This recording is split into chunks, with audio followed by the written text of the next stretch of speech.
Well, we move on to what you're all waiting for, the report of the senior pastor on the state of succession.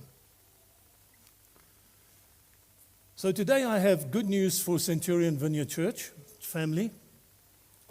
Let me introduce this slowly so that the shock doesn't kill you. When I was in my mid-60s, which was 11 years ago, Charles and I decided we had to give serious consideration to the subject of succession. And so 11 years ago, we started working on it. I mean, really working on it. So let me give you a kind of report. The first person I actually chose 26 years ago. But he decided he would rather remain second in charge than try to steer this ship. He's now 65. And I understand his reasoning completely. If I was 65 and you said to me, would you take over the church? No. No. I want to live, not die. Yeah? Gee. Right, so the second couple we considered emigrated. Went to New Zealand. What a place to go. Right at the bottom there somewhere. And then the third person left the pastoral ministry. So that put us in a tight spot. We had to think, pray, talk. Well, the day has arrived when I can gladly announce that we found a successor who is willing to take over and grow Centurion Vineyard into the future. So, now we need a drum roll, trumpets, and for the very old people, dancing girls.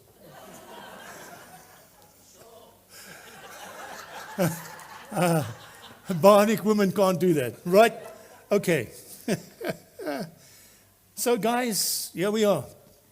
Andrew Christie is the successor.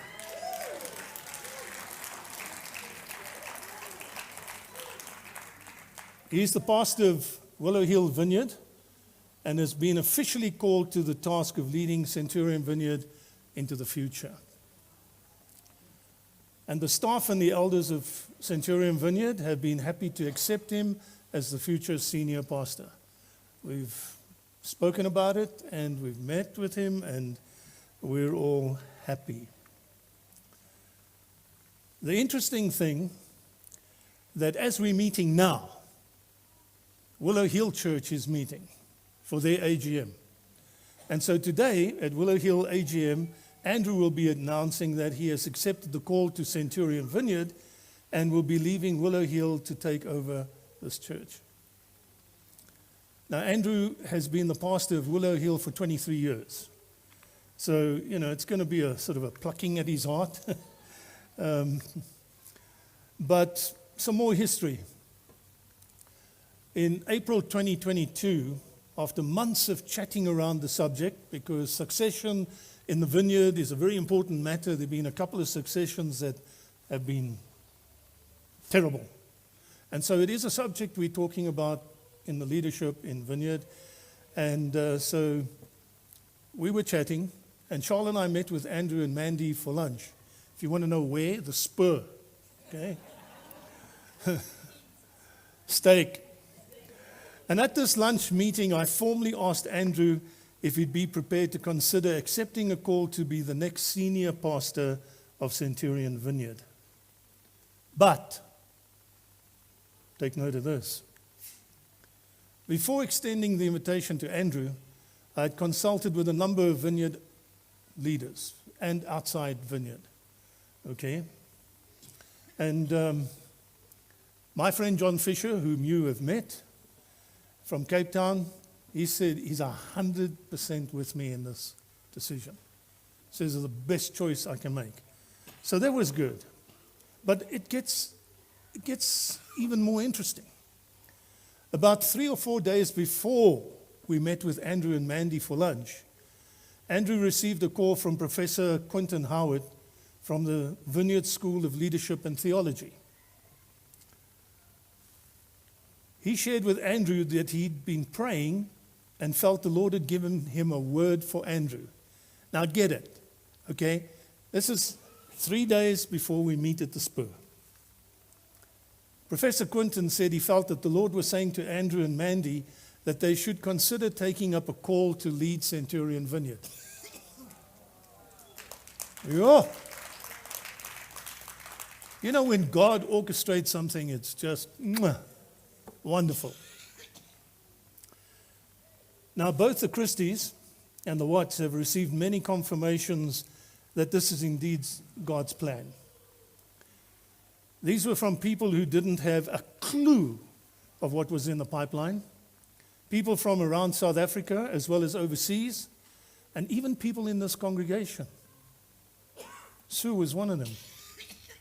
Powerful thing that she shared. Didn't have a clue what it was about, and we kept her clueless. Yeah. So with that invitation at lunch came the process of discussion with the National Director of Vineyard South Africa, Dave Pedersen. There's a picture of him. You remember, some of you remember seeing him. Now, succession involves 3 tiers of leadership. The first one is the national leadership, of which Dave Pedersen is our national director. And then the regional area leadership, which is the vineyard pastors in the area. And then, of course, the local leadership of our 2 churches, Centurion Vineyard and Willow Hill Vineyard. I want to give you some information about Andrew. Andrew's ministry priority is the local church. He believes in the local church, the functioning of the local church to the glory of God. So he is local church fixated, okay? As a senior pastor in the vineyard, there are some conferences and training events that Andrew is expected to participate in. The Pastor's Advance, which is training for pastors, post-graduation or whatever. It just helps him to keep up to date with what's happening. And then the Vineyard National Conference, that's just to name a couple of things. But that's not the end. This guy is active. Andrew also has some broader leadership responsibilities within the Association of Vineyard Churches South Africa, which extend beyond his role as a senior pastor. And just look at these credentials. He leads the Vineyard North region of Vineyard Churches. That's Northern Gauteng. He serves on the Vineyard National Leadership Team. He is on the Vineyard Missions Africa. He is the Vineyard Missions Africa coordinator, and he serves on the Vineyard Global Missions Team. Now, one of the things that we were looking for is somebody who would take this church and open our eyes to mission. And he's sure going to do that, which is exciting. So this means that his leadership responsibilities may necessitate ministry travel from Centurion Vineyard from time to time. And the staff contingent at CVCF can offer support in terms of new leadership roles that the Lord has opened for, the new leadership roles God has opened for Andrew. I want you to know something, that not only Andrew, myself, and the local guys, but Vineyard National believes that this is a strategic move for the vineyard movement in South Africa, which is exciting. So, the handover. The handover of leadership will take place on our 40th birthday, the 5th of November, 2023.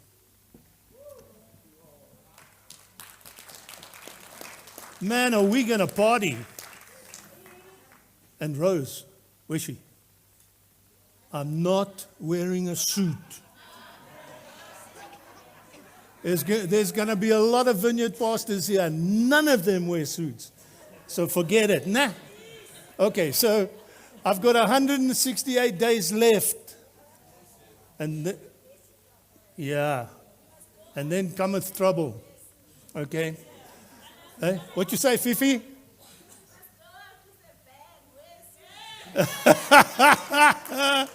I tell you what, when I die, you can put me in a suit.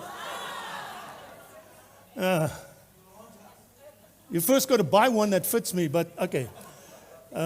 Andrew's going to hand over to his successor on the 29th of October, which is 1 week before our 40th birthday. So Charles and I will be at his church for that handover. Now, those of you who may be concerned about the present staff, I really need to set your minds at rest with a couple of statements.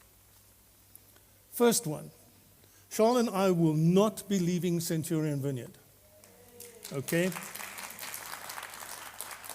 We continue to be employed by Centurion Vineyard as decided at the AGM in 2012. Our role of leadership will change. The real change will simply be that Andrew will now be our senior pastor, and we will assist as best we can to make his task of leading this church a happy and a pleasant one. So we'll be selling our house in Vera Park and hopefully moving to a retirement village in Littleton. Now, let me tell you something. I just share this with you, sharing the heart. Handing over this church is not a problem because it's God's, not mine. Okay? But going from a 5-bedroom house to a 2-bedroom house, that's a problem. I mean, serious, that's a problem. With all the junk I've got. If it was 2 bedrooms on the ground floor, 2 bedrooms on floor 1, 2, 3, 4, I could make it. Yeah, but this is 1 level, 2 bed.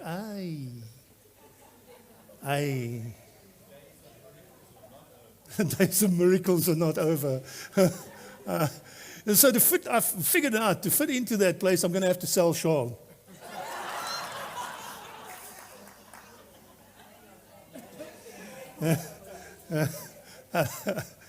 All right. Now, please note that David and Shirley will also be here at CVCF. Okay? David remains the 2IC, the second in charge, and will be the key person helping Andrew to transition into CVCF. Let me share another little secret with you. I'm not thinking this, I'm going to say it. Old people sometimes think something and don't say it, but sometimes they think and say it. Andrew's going to be the boss. David's going to be the 2IC. And then come with me, somewhere down here. David's worked with me for 26 years. Payback time. That's it. Vengeance is mine, says David. So, okay, worrying about going into a 2-bedroom house is problem number 1. David, problem number 2. And as he says, I won't see it coming. All right. No other staff changes are in the pipeline. Then there's going to be a slight change in the eldership, as Manfred and Elaine will be moving to the coast later on in the year. And Manfred has been our senior elder and the leader of the finance team for many years. I mean, just look at him. You can see he's been dealing with finance. He'll be handing over to his successor on the 1st of August, and we will appoint a replacement finance team leader by the 1st of August.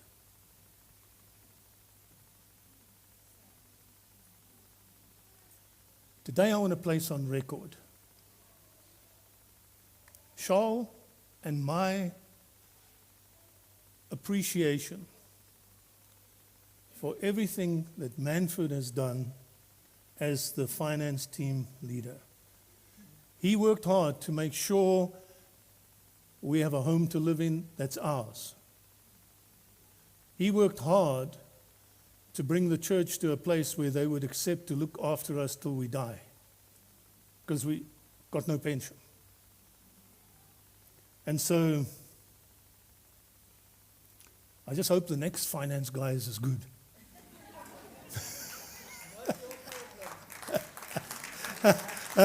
And that's it. It's not my problem, eh? Now, what I've done is I've composed a document containing what I've shared with you today at this AGM with more details. So you'll find out more about finance and all that kind of stuff. You'll receive it as you leave. Now, there's two documents. One for those whose eyes are still good. That's an A4 folded into A5, 4 pages. If you can read small print, take one of those. But if the eyes are not so good anymore, there's a A4 page printout with large print. Because we don't want you to miss anything, really. Okay.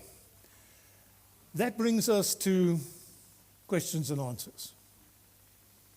If you have a question, I got questions, I'm looking for the answers. Ron, somebody take this mic, take it to people who want to ask a question. I don't know, I have a strong voice. Okay, go for it. The next person might not. I think use it so it can go onto the recording. Yeah. Mr. Rod. Alan, a personal question, possibly not one to be answered here. What happened to your pension that you and Charles put into this building? You don't have to answer me now. I'm just concerned. Okay. Just say that again. What happened? Certainly, you and Charles donated your pension to building this building. What happens to that money? Well, any money we donated would be paid back to us. Done. Thank you. I think most of it has been paid back.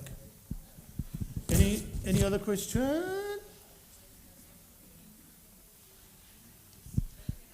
Any questions? Any questions? Okay, that's great. So just remember that after the 5th of November, if you come to me and you say, Pastor, the light is not working, I'm going to point to Andrew and say, not my problem. And the other hand will point to David.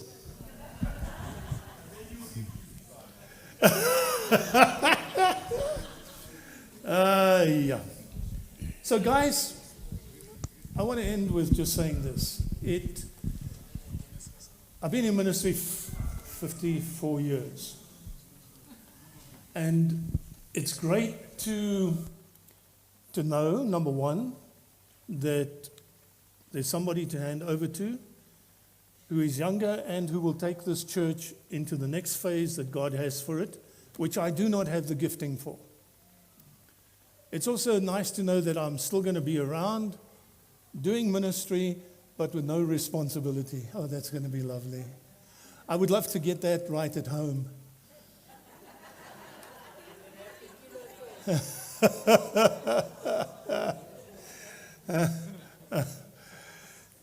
So if you come up with some questions, you can at any stage just ask us and we'll help you. So my greatest request today is that you please pray for Andrew and Mandy,